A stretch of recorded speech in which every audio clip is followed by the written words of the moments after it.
चक्कर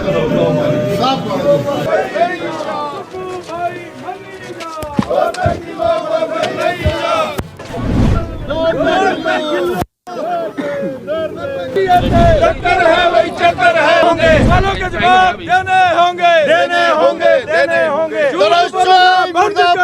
तपोवन में हिमाचल विधानसभा के दूसरे दिन आज विपक्ष ने सुख सरकार को गारंटियों को लेकर घेरा। विपक्षी विधायक गोबर के साथ विधानसभा परिसर पहुंचे और सरकार के खिलाफ नारेबाजी की।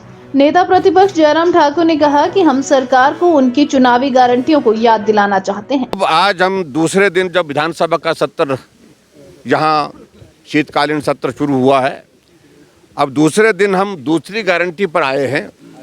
2 रुपये किलो के हिसाब से गोबर खरीदा जाएगा, ये उनकी कमिटमेंट थी, ये उनका एक जो उनकी गारंटी थी, और उस गारंटी को पूरा अभी तक नहीं किया।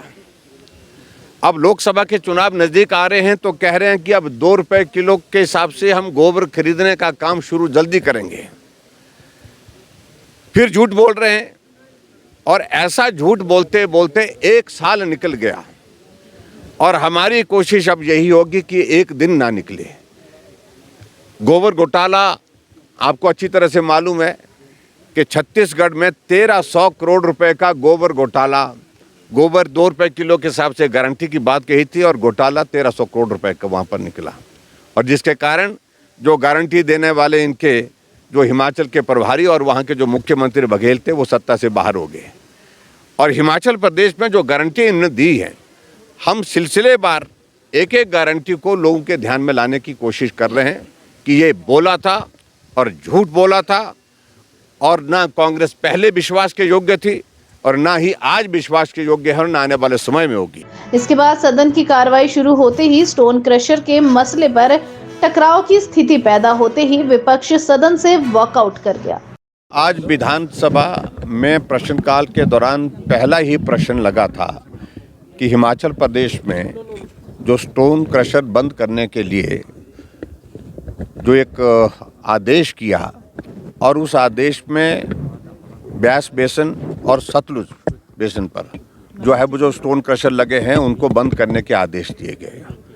और जब उसका उत्तर हमने सुना जो मंत्री जी ने दिया, तो वो बहुत ही हास्यास्पद था, और इसलिए क्योंकि सरकार को झूठ बोलने की आदत पड़ गई है, जो फैक्ट्स हैं वो फैक्ट्स को छुपाने की कोशिश कर रही है।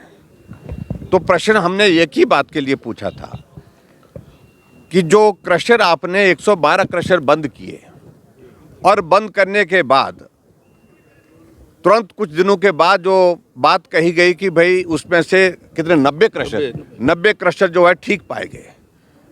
जब ठीक पाए गए तो बंद क्यों किए गए थे? घोटाले करती है कोई पार्टी तो उसमें हल्ला होता ही है।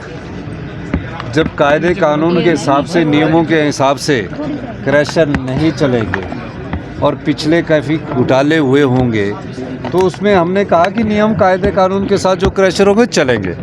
कोई भी कानून के बगैर क्रशर नहीं चलाएगा, ये सरकार का मंशा है। माइनिंग प्लान अप्रूव हो, कंसेंट ऑफ ऑपरेशन हो, लीज अप्रूव हो, तभी क्रशर चलेंगे। और मैंने कहा कि डिजास्टर में जो ब्यास बेसिन पर थे उन क्रशर्स को हमने बंद किया, और उसमें उनको हल्ला करने की जरूरत नहीं थी, क्योंकि मैं जानता हूँ कि उस हल्ले के पीछे क्या कारण है, उस चीज़ों में मैं पढ़ना नहीं चाहता। वो कह रहे हैं कि इसको लेकर बड़ा घोटाला है ये। हाँ, हम तो कह ही रहे हैं बहुत बड़ा घोटाला है, हमने कहाँ मना किया, हमने तो घोटाले का वो बयान दिया है। चैनल 9 अभी यही तो मैं कह रहा हूँ कि बहुत बड़ा घोटाला है। सब नेता प्रतिपक्ष कह रहे हैं कि उगाही की मंशा है सरकार की। नहीं, मुझे ये बताइए कि घोटाला है सबसे बड़ा, वही मैं कह रहा हूँ। अगर वो, मैंने तो ये कहा, उन्होंने पूछा कि बंद क्यों किए, मैंने बोला डिजास्टर के कारण जो ब्यास नदी में हुआ। फिर उनको मैंने बताया कि, उन्होंने बोला कि नुकसान क्या हुआ, तो मैंने बोला 7 करोड़ रुपया पर ईयर के हिसाब से 22 माइनिंग लीज ऑक्शन हुई। कितनी हुई? 22। और जब उसका माइनिंग प्लान बना तो वो बना 24 करोड़ का।